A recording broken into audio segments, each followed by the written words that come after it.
அஸ்ஸலாமு அலைக்கும் வரஹ்மத்துல்லாஹி வபரகாத்துஹு. நம்ம மேலே ஒருத்தவங்க குரோதம் இல்லாட்டி வெறுப்பு, நம்ம மேலே ஏதாச்சும் ஒரு கெட்ட எண்ணம் வச்சுருந்தாங்கன்னா அதுக்கான துவா ரொம்ப சின்ன துவா தான். அதுக்கு முன்னாடி குரோதம் வச்சிருக்கிறவங்களுக்கு என்ன மாதிரியான தண்டனை இருக்குங்கிறத பார்க்கலாம். திங்கள் மற்றும் வியாழனில் சொர்க்கத்தின் வாசல்கள் திறக்கப்படுகின்றன. அல்லாஹ்விற்கு இணை வைக்காத ஒவ்வொரு அடியானுக்கும் மன்னிப்பு வழங்கப்படுகிறது. ஆனால் தன் சகோதரன் மீது குரோதம் பகைமை வைத்திருப்பவனை தவிர. மேலும் இவர்கள் இருவரும் சமாதானம் ஆகும் வரை இவர்களை விட்டு வையுங்கள் என்று கூறப்படுகிறது. இது தன்னுடைய சகோதரன் கணக்க அப்படின்னு கிடையாது. முஸ்லீம் ஆகிய ஒவ்வொருவரும் சகோதரன் தான். அதனால் முடிஞ்ச அளவு குரோதம், பகைமை, வெறுப்பு இவைகளை விட்டு நம்ம ஒதுங்கி இருப்போம். அப்படி ஏதாச்சும் மனசில் இருந்துச்சுன்னா மனசு விட்டு பேசி சமாதானமாகிக்கும். ஏன்னா அல்லாஹ் அதை தான் சொல்கிறான், நீங்கள் சமாதானம் ஆகும் வரை உங்களை நாங்கள் விட்டு வச்சுருப்போம் தான் சொல்கிறான். ஆதாரம் நூல் சஹீஹ் முஸ்லிம் 2565. அதுக்காக காலதாமதம் இருக்குது, நம்ம பொறுமையாக சமாதானம் ஆகிக்கும் அப்படின்னு நினைக்காதீங்க. ஏன்னா யாருக்கு எப்போ என்ன நடக்கும்னு தெரியாது. நிச்சயமாக குரோதம், கோல் சொல்வதும் நரகத்திற்கு இழுத்து செய்யும் செயல்களாகும். இவை இரண்டும் ஒரு முஸ்லீமின் இதயத்தில் இருக்கக்கூடாது, மேலும் இதயம் ஒன்று சேராது.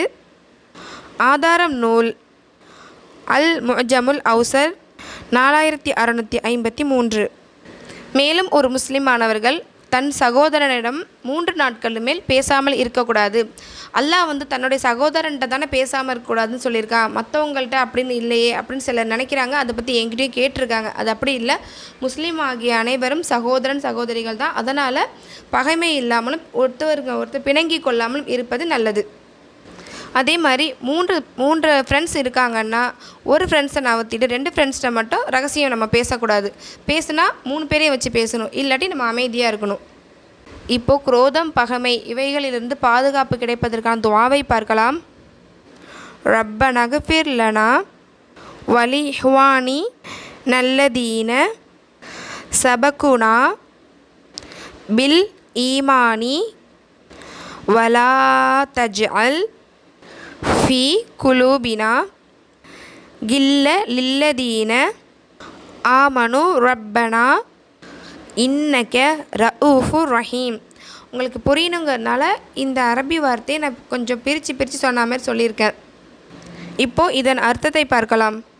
இறைவா, எங்களையும் எங்களுக்கு முன் ஈமான் கொண்ட சகோதரர்களையும் மன்னிப்பாயாக. மேலும் நம்பிக்கை கொண்டவர்களையும் அவர்களின் மீதும் மேலும் எங்கள் இதயங்களில் எந்த வெறுப்பையும் வைக்காதே. இறைவா, நிச்சயமாக நீ மிகுந்த கருணையும் இரக்கமும் உடையவன். ஆதாரம் அல் குர்ஆன் 59:10. அல்லாஹ் பாதுகாத்தவர்களை தவிர நான் எல்லாரையும் சொல்ல வரல. ஒருத்தவங்களோட மீது குரோதம், கெட்ட எண்ணம், பகைமை வந்துருச்சுன்னா அவங்களுக்கு அதை விட்டு வர்றது அவ்வளோ சீக்கிரம் எளிதல்ல. ஆனால் அல்லாஹ்வுக்காக நம்ம விட்டு வந்தால் கண்டிப்பாக அல்லாஹ் எல்லாத்தையும் நன்மையாக்குவான். இன்ஷா அல்லாஹ் முடிஞ்ச அளவுக்கு நம்ம கெட்ட எண்ணத்துலேருந்து நவந்து இருக்கிறது நல்லது. ஏன்னா அல்லாஹ்வின் தூதர் ஸல்லல்லாஹு அலைஹி வஸல்லம் அவர்கள் சொல்லியிருக்காங்க, மனிதனின் உடலில் ஒரு சதைத்துண்டு இருக்கிறது, அந்த சதைத்துண்டை கெட்டு விடாமல் பார்த்துக்கோங்கன்னு. அந்த சதைத்துண்டு வேறு எதுவும் இல்லை, நம்மளோட இதயம்தான். யாருக்கும் நம்ம உதவி செய்யாட்டாலும் பரவாயில்ல, ஆனால் கெட்ட எண்ணம் மட்டும் வைக்க வேணாம். இன்ஷா அல்லாஹ் அல்லாஹ் நம்ம அனைவரையும் பாதுகாத்து அருள் புரிவானாக. ஆமீன். தொடர்ந்து நம்ம சேனலை பாருங்கள், சப்போர்ட் பண்ணுங்கள். அஸ்ஸலாமு அலைக்கும் வரஹ்மத்துல்லாஹி வபரகாத்துஹு.